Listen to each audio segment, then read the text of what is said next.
Hello friends, welcome back to the channel. I'm Robin. We're talking about something very close to my heart today, which is remaining vibrant at 70. Not just another birthday, it's a milestone that whispers of wisdom, reflection, and yes, those quiet moments we don't always share.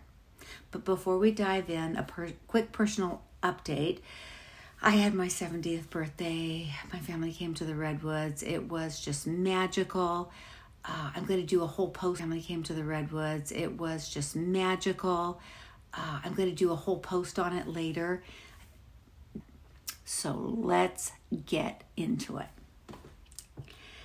Turning 70 can feel like stepping into those redwoods. Peaceful, full of ancient wisdom, plenty of time to do what you love.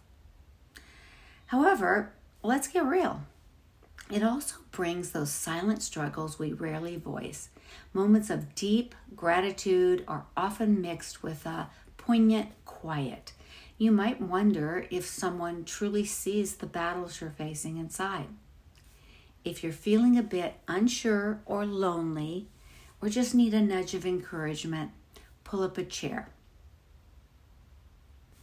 First of all, that nagging sense of feeling forgotten in our fast-spinning world.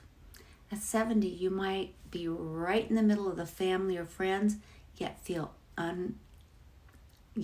utterly invisible.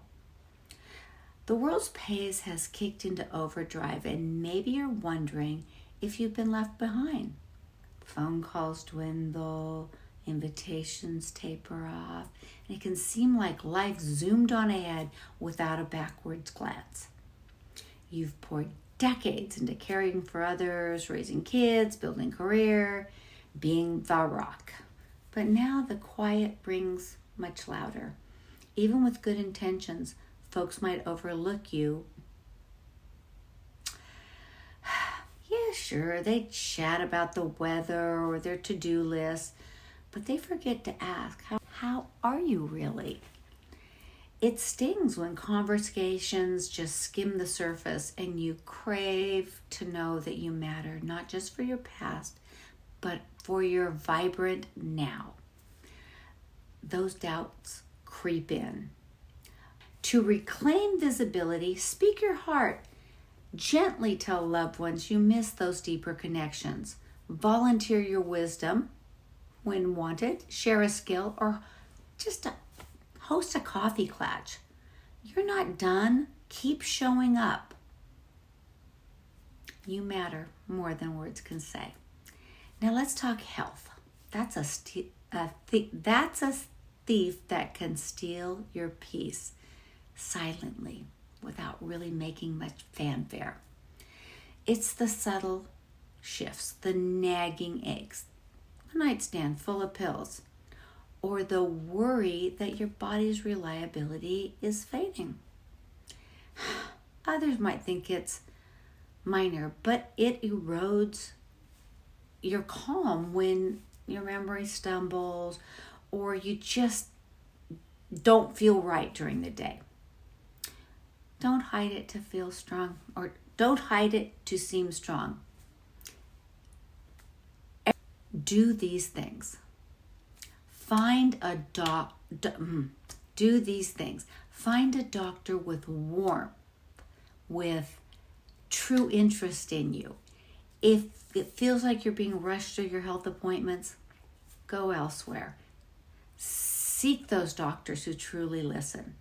And then come prepared with questions and jot down the answers. Demand to be heard. Don't let the answer always be, well, at your age, because you know what? It's just a number and you can still be healthy. So take a walk, do a stretch class. I go to the gym 6 times a week and do some kind of workout. It just gives me the energy and unshakable hope. Next is loneliness. It's sneaking. It comes even in a crowded room. You have the smiles and the gestures, but you feel isolated.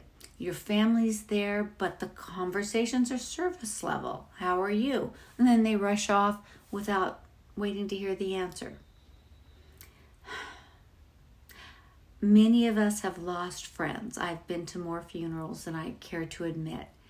And some of those friends shared your dreams and your path and your jokes over years. And family, even they can get pulled away by jobs and screen time and kids and all their obligations.